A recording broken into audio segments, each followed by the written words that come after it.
Olá, bom dia! São 11 horas e 31 minutos e estamos ao vivo dos estúdios da B3 em São Paulo.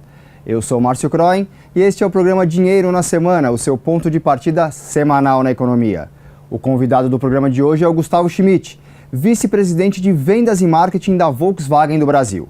O tema do programa de hoje é como as montadoras estão trabalhando para se aproximar dos novos consumidores, que são mais preocupados com a mobilidade e a sustentabilidade das cidades. Ele, claro, vai mostrar o que a marca alemã está fazendo para conquistar a atenção para os produtos dela. Só para você ter uma ideia, serão 20 lançamentos e 7 bilhões de reais em investimentos até 2020. O programa está muito interessante e vai ficar ainda mais com a sua participação.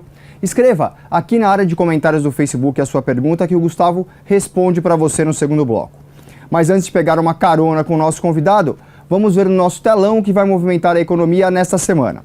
Eu começo com o giro de informações quentes do dia e mesmo com uma semana fraca de negociação, uma semana de negociação bloqueada em razão do feriado de 12 de outubro, o Ibovespa registrou uma alta acumulada de 1,43% na semana passada.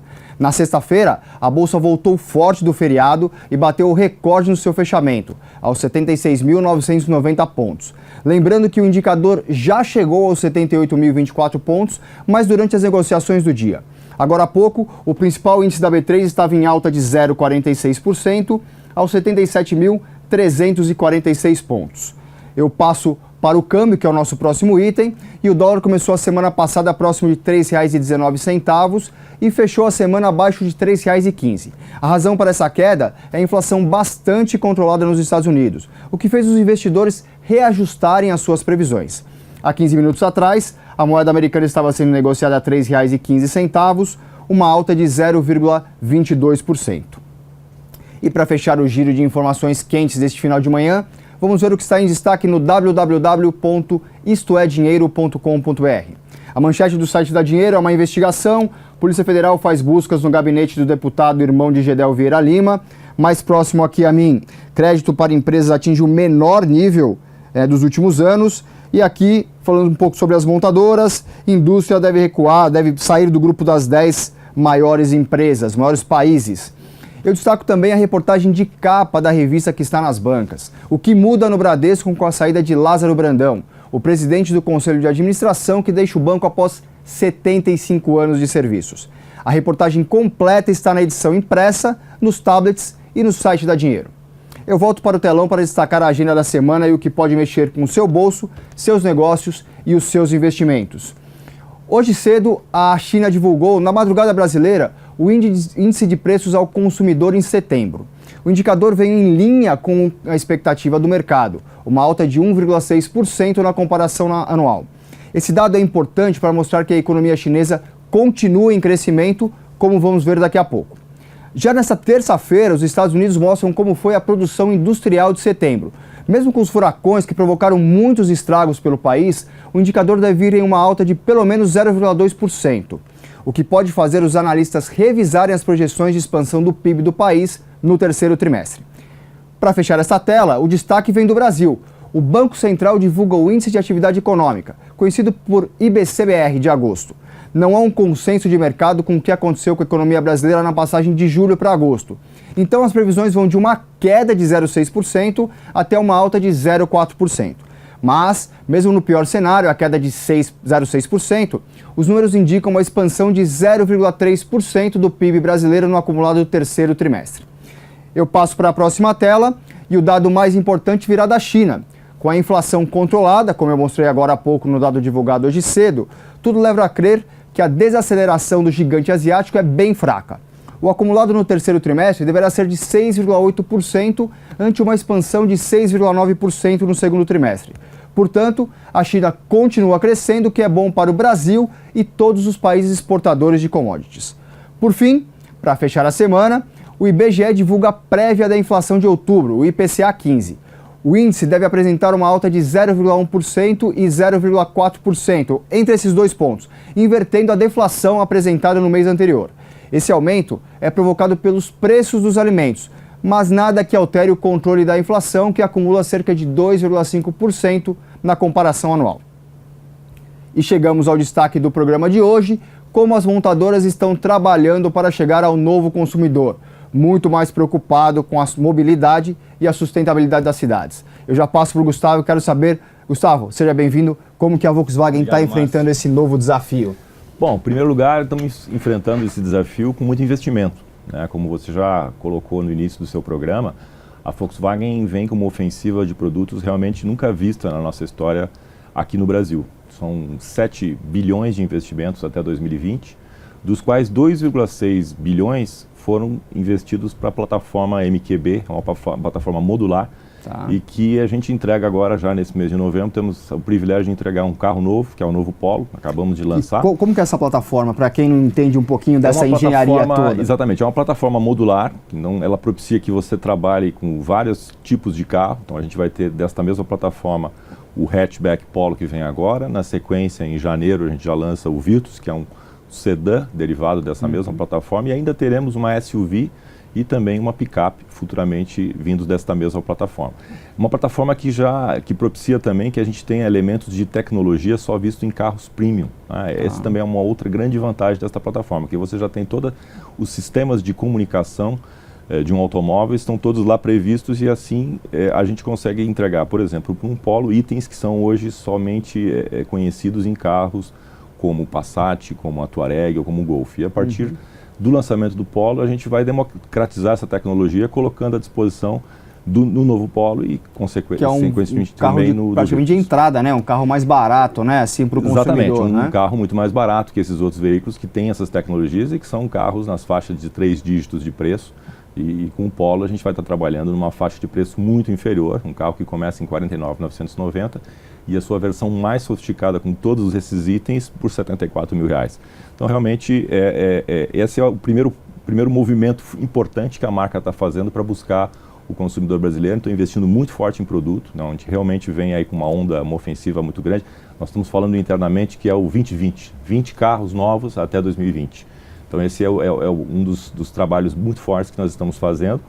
Outro trabalho importante também é um trabalho de comunicação, né? Você, no tema do seu destaque da semana, você fala desse novo consumidor, e nós também estamos vendo esse novo consumidor, né? Nós internamente temos até uma nomenclatura, o AMC, o Aspiro Middle Class, o cliente dessa classe média aspiracional que deseja sempre estar atualizado, quer ter as tecnologias mais novas, ele quer realmente se diferenciar dos demais, e é um consumidor que tem uma maneira de se comunicar diferente, né? E foi algo que nós utilizamos na plataforma agora de lançamento do novo Polo, criando uma série, né? Pela primeira vez na indústria, nós, para falarmos desse carro que viria, nós criamos uma série, né? Uma série que o consumidor acompanhou através do seu smartphone, porque essa é a plataforma de comunicação que hoje esse cliente espera. Ele não se comunica mais muito fortemente com as mídias tradicionais, mas ele quer ter tudo realmente na sua mão, no seu smartphone. E essa websérie chama 0109, né? Ficou disponível,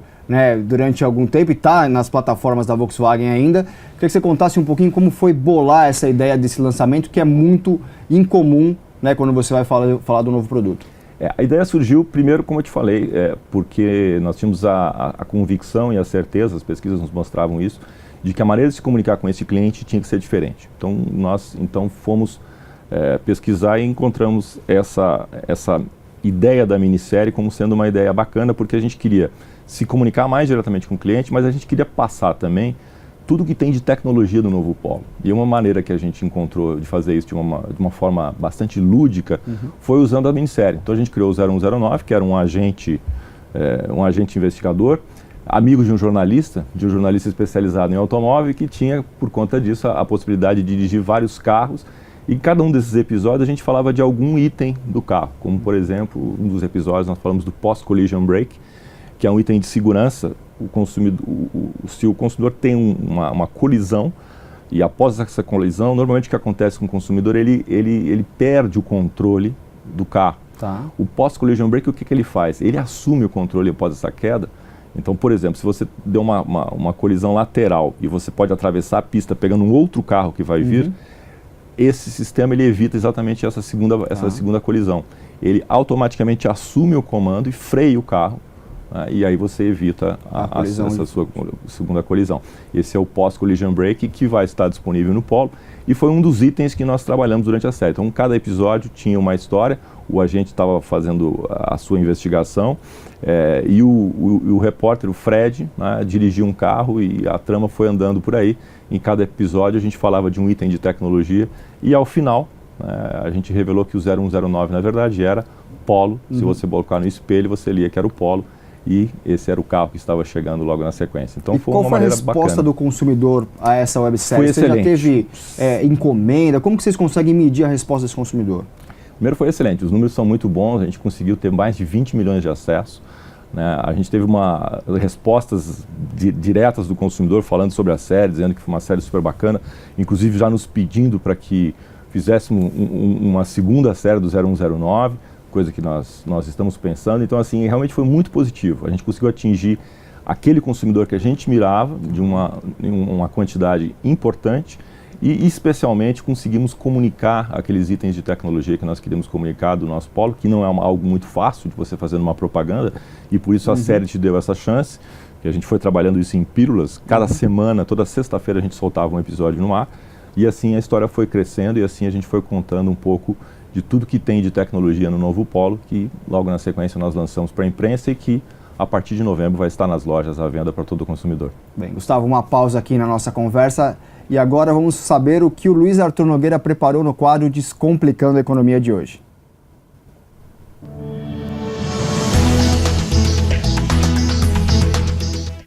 Olá pessoal, eu sou Luiz Arthur Nogueira e este é o Descomplicando a Economia, direto dos estúdios da B3 em São Paulo.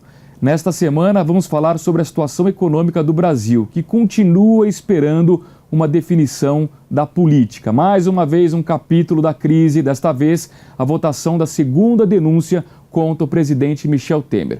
O mais provável neste momento é que o governo reúna forças para barrar a segunda denúncia na Câmara dos Deputados. No entanto, é claro, isso atrapalha o clima econômico e a votação das reformas. Vamos dar uma olhada aqui, Boletim Focus divulgado hoje pelo Banco Central, traz as projeções econômicas do mercado. O Boletim Focus indica um crescimento de 0,7% neste ano e 2,5% no ano que vem, ou seja, o mercado apostando numa melhora econômica nos próximos meses. Inflação tranquila, sob controle, 3% esse ano, 4% no ano que vem, mas eu apenas destaco esse número desse ano, 3% significa o seguinte: está ali no limite do piso da meta. Se ficar um pouquinho abaixo de 3%, o Banco Central terá de escrever uma carta para o Ministério da Fazenda explicando por que não cumpriu a meta de inflação.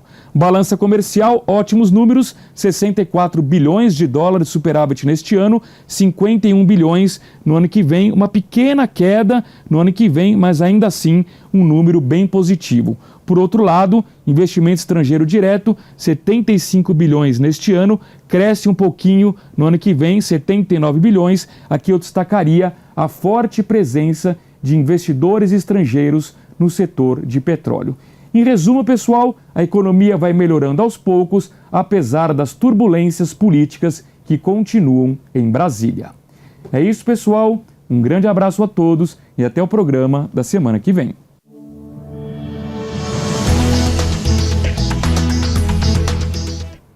De volta com Gustavo Schmidt, vice-presidente de vendas e marketing da Volkswagen do Brasil. Nosso tema é a mobilidade, como as montadoras estão enfrentando esse novo desafio. Gustavo, eu tenho uma pergunta aqui do Facebook, o seu xará Gustavo Ribeiro, perguntando se a Volkswagen tem alguma previsão para a entrada no mercado de elétricos. Olha, é uma das frentes importantes que a marca está trabalhando em nível global.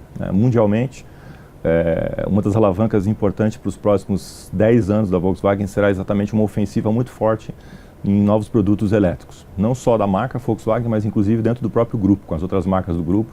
Essa é uma frente bem definida, te dando alguns números. Até 2025, o grupo espera vender até 2,5 milhões de veículos elétricos. Então existe um investimento e uma investida muito grande em produtos, trazer novos produtos, a linha ID que nós estamos chamando, que tem um hatchback, que terá depois uma SUV e terá também o Bus, que é uma uma nova leitura da antiga Kombi, que bacana, agora é elétrica. No Brasil, se você me perguntar, nós estamos bastante atentos a isso. A gente provavelmente terá alguma iniciativa também com carros elétricos, mas, infelizmente, nós não temos ainda no país as condições de infraestrutura necessárias para um investimento maior. Quais são as dificuldades? As grandes dificuldades são, primeiro, a infraestrutura de recarga. Né? Então, essa é uma dificuldade importante, porque a tecnologia para a condução dentro de uma cidade, nós já conseguimos atingir hoje níveis, dependendo do carro, de 500, 600 km de autonomia. Então, essa não é a grande dificuldade. Para você dirigir numa cidade como São Paulo, com 600 km de autonomia, você tranquilamente pode dirigir durante o seu dia sem a necessidade de recarga. O problema é com distâncias maiores, onde você tem a necessidade de fazer uma recarga e fazer essa recarga de uma maneira rápida. Então, essa é o grande entrave hoje, que eu diria, do ponto de vista de infraestrutura. E a segunda entrave importante no país é o preço do carro. Né? Afinal de contas, hoje um importado elétrico, ele é taxado como qualquer outro carro importado, e por conta disso a gente tem um imposto muito forte em cima, e esse carro chegaria aqui com um preço realmente ainda fora de uma condição de dar volume importante de vendas para o produto. Mas, como te falei, a gente está muito atento a isso, é uma das alavancas importantes da marca, porque, sem sombra de dúvida, alguns países já estão muito mais evoluídos nesse tipo de tecnologia, como é o caso da China, como é o caso de alguns países da Europa e dos próprios Estados Unidos. Então, é algo que vai estar na prateleira. A hora que a gente conseguir ter um pouquinho mais de condições de infraestruturas, como eu comentei contigo, no país, e quem sabe um futuro que tende a incentivar cada vez mais carros que sejam eficientes energeticamente falando, a gente possa reunir as condições, e aí a Volkswagen rapidamente pode colocar no mercado brasileiro produtos elétricos à disposição do seu consumidor. Mas, no curto prazo, infelizmente, não temos como. E 2,5 milhões até 2025 significa quase que o Brasil vai vender de carros esse ano, né? Que são 2,2 milhões é a previsão, né? Quer dizer, é muita coisa. É muita coisa. Para o consumidor conseguir entender, né? Para quem nos assiste entender. Exatamente. Aliás, acho que é uma notícia boa, né? Que a gente tem que comemorar depois de um ano muito ruim, que foi o ano de 2016 para nós, na indústria automobilística. Esse ano a gente começa a ver o mercado voltando, um crescimento ainda modesto, mas um crescimento que é importante, um crescimento aí provavelmente na faixa de 8%, vai dar esses 2 milhões e 200 mil veículos vendidos esse ano no mercado brasileiro. Isso eu acho que é bastante bom e confirma um pouco dos indicadores econômicos que você estava falando aqui ao longo do seu programa. Realmente a gente percebe a economia voltando, a gente percebe dentro do nosso setor também o mercado se recuperando. Eu acho que isso é uma boa notícia. Gustavo, como é que fica a disputa pela liderança desse mercado de marcas no Brasil? Né? É uma liderança, uma disputa que tem sido muito acirrada nos últimos tempos aí. O que vai ser decisivo para uma marca ser líder ou estar entre as líderes do mercado? Olha, realmente o mercado brasileiro é um mercado muito competitivo, talvez um dos mercados mais competitivos do mundo. A gente tem praticamente todas as montadoras de automóveis com fábrica instalada no Brasil. Então isso mostra um pouco da potência e também mostra um pouco de como essas marcas, essas montadoras acreditam que o país vai voltar efetivamente. Mas a liderança, ela se dá realmente por diferenças pequenas e a chave, sem sombra de dúvida, no nosso setor é você ter os produtos novos, você estar presente com aquilo que o consumidor quer e é, portanto, uma das razões pelas quais a nossa marca está fazendo um investimento tão importante em novos produtos. Como falei, 20 produtos novos até 2020, nós estamos falando em um espaço de tempo aí de 18 meses. Se você muito dividir, rápido, né? Estamos falando que a cada 2 meses a marca trará um novo lançamento ao mercado. Então, realmente é uma ofensiva importante. Eu acho que esse é o fator que vai ser decisivo, além de toda a outra parte que é necessária, que é a nossa rede de concessionários bem instalada, bem preparada, dando para o consumidor um atendimento diferenciado, que é outro item que hoje faz a diferença quando o consumidor escolhe uma marca. É o pós-venda, né? As pessoas não percebem isso, mas esse pós-venda e como que é feito esse trabalho é muito importante. Né? Exatamente, o pós-venda e também no próprio momento da venda, né? Você ser bem recebido, você hoje em dia se comunica muito mais, como eu falei, de uma maneira digital, então o consumidor está muito bem preparado, ele chega na concessionária praticamente já decidido e com uma pendência de entre uma ou duas marcas para tomar a sua decisão final. Então nós precisamos ter uma rede bem preparada que consiga atender de maneira adequada esse novo consumidor e especialmente depois ao longo do ciclo de vida do carro ele efetivamente trabalhe bem o seu pós-venda. Então acho que essa é outra chave importante.